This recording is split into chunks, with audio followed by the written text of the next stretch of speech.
bom dia para quem já segue o canal Ruby Amor. Para quem ainda não segue, deixa seu like, se inscreve no canal.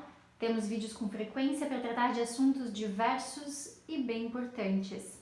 Hoje, por exemplo, vamos falar de comunicação. Aí a gente já sabe, né, que tem algumas pessoas que já vão, não posso parar de assistir por aqui porque comunicação, a gente fala o tempo inteiro, se fala tanto de comunicação, verdade. Mas como diz o título do vídeo, você está conseguindo conquistar aquilo que você espera com aquilo que você comunica? A comunicação ela acontece de diversos aspectos, ela acontece em todos os aspectos, todas as áreas da nossa vida. E nós temos nessa comunicação uma forma variada de comunicar. Não é apenas aquilo que a gente fala que comunica, é aquilo que a gente faz também. E tem aquele ditado que diz que aquilo que você faz grita tão alto que eu não consigo ouvir aquilo que você diz, não é? É algo que a gente ouve desde criança, né? Pelo menos eu ouvi bastante a esse respeito e eu concordo. Eu concordo porque a gente sim aprende muito pelo exemplo, a gente segue muitas pessoas pelo exemplo, o que eu também acho que é uma pena. Porque se nós criarmos um modelo ideal, de repente a gente perde a oportunidade de seguir a nossa própria essência. E isso é uma dificuldade tremenda que muitas pessoas têm.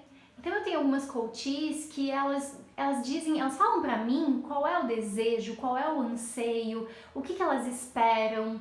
E isso sai com certa naturalidade, isso sai com um pouquinho de vergonha, às vezes, dependendo do caso, mas isso sai com certa naturalidade. E aí quando eu pergunto, você está comunicando isso para o seu parceiro?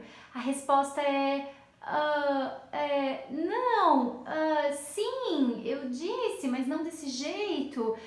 Será que ele entendeu isso claramente? Porque comunicação é sempre um desafio. Na verdade, ele é o maior dos desafios, eu diria, né? Ela é a comunicação e isso é empresa, isso é num relacionamento de marido e mulher, de namorados, enfim, um relacionamento íntimo e também é no relacionamento familiar. Sabe por que isso acontece? Eu achei bem interessante essa dinâmica que mostra as nossas necessidades ali da comunicação e o quanto, em que nível que você está se comunicando e ouvindo o outro. A comunicação, ela depende muito, né? Aquilo que eu vou conversar depende também muito da outra pessoa. Porque senão eu posso falar, e se você não quiser ouvir aquilo que eu tenho a dizer, você não vai ouvir. Você pode criar uma barreira a partir do momento que a gente começou a conversar aqui, criar essa barreira e pronto. Nada daquilo que eu vou falar vai ter importância ou vai acessar aquilo que precisaria em você, se você criar uma barreira. Porque a gente fica aqui na posição. A minha posição a respeito desse assunto é essa, ponto. Então, já sei, não preciso mais ouvir, né? E daí também tem um outro nível que são as suposições. Esse das suposições eu adoro, porque é extremamente comum. A gente toma como base aquilo que é nosso para interpretar o que o outro diz. Tu falaste que queres isso, aquilo, aquele outro, mas já conheço teu jeito e tal, então eu já supus que o que você queria era na verdade outra coisa, né? Então isso é um erro gravíssimo. Ou então a gente já para de ouvir em algum momento porque a gente supõe que aquilo não é tão importante quanto a pessoa está falando, porque a gente supõe que é mais importante outra questão que a gente quer falar agora. Só que as nossas conversas, as nossas discussões, e quando eu falo discussão, eu não estou falando de bate-boca, de enfrentamento, eu estou falando de um diálogo, de via de mão dupla, aonde a gente cresce, né? Uma discussão é isso, a gente pega um tema e cresce a respeito daquilo. Então as nossas discussões, elas deveriam ser em outro nível, num nível do desejo, do anseio, né? Onde a gente está efetivamente interessado no que é importante para o outro. O que é importante para mim e o que é importante para outra pessoa. Ouvir efetivamente o outro é extremamente importante. Agora tem se falado bastante a respeito da escuta ativa, da comunicação não violenta, que ela respeita, né, as nossas necessidades, ela começa com um vínculo de compaixão. Mas como tornar isso algo automático? É só com prática, né?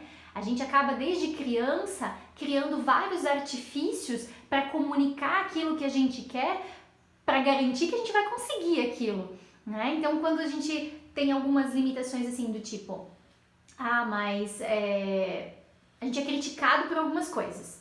Aí a gente vai comunicar alguma coisa que a gente fez, a gente já comunica com aquele receio ou com aquele jeitinho para não ser criticado de novo. E essas máscaras ou esses vícios dessa comunicação a gente leva para o resto da nossa vida, porque a gente vai usando e essa prática vai tornando isso normal, natural.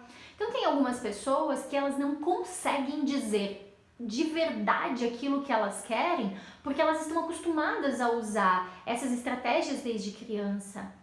Então, como é que eu posso deixar essa estratégia de lado e passar a usar naturalmente uma estratégia que, se a gente for considerar, né, a comunicação não violenta ou a escutativa, são vários passos e tal, não dá para pensar nisso tudo automático. Na verdade, não é para pensar tudo isso automático, é para isso simplesmente ser. E como é que eu consigo isso? Como é que eu consigo, no meu relacionamento, efetivamente ouvir e ser ouvida? Percebe que eu não disse falar aquilo que eu quero? Porque o ouvir é ainda a maior das dificuldades. A comunicação é isso, são as duas vias. Eu preciso falar, mas eu preciso ouvir no mesmo nível. Porque de repente eu quero falar num determinado nível, mas o outro não quer falar nesse nível. Ele está em outra vibe, está em outra frequência nesse momento e não quer falar a respeito daquilo. Então talvez não seja a melhor hora para comunicar, não é? Então, qual que é o caminho? Como é que eu posso fazer isso dar certo no meu relacionamento? Depende. Não tem uma receita pronta, como tudo, né? Existe ali os passos da comunicação não violenta, existem os passos da escuta ativa e você pode colocar isso em prática no seu dia a dia, mas, de novo, até que eu pense em todos eles, talvez eu não consiga fazer isso de forma natural. E é na naturalidade do ser, do viver, do deixar acontecer que as coisas fluem de uma forma muito bacana, muito harmônica. Esse é o desafio. Conseguir que essa comunicação, que essa discussão que busca chegar a um objetivo, crescer uma situação, uma opinião a respeito de alguma coisa, esse tipo de discussão, que isso seja natural. Esse seria o grande desafio. E aí? Você consegue comunicar aquilo que você quer? Você consegue ouvir com efetivo interesse o outro para ter esse feedback, essa via de mão dupla aberta, com acesso permanente? O que precisa acontecer para que você conquiste aquilo que você quer, comunicando com verdade o que está dentro do seu coração?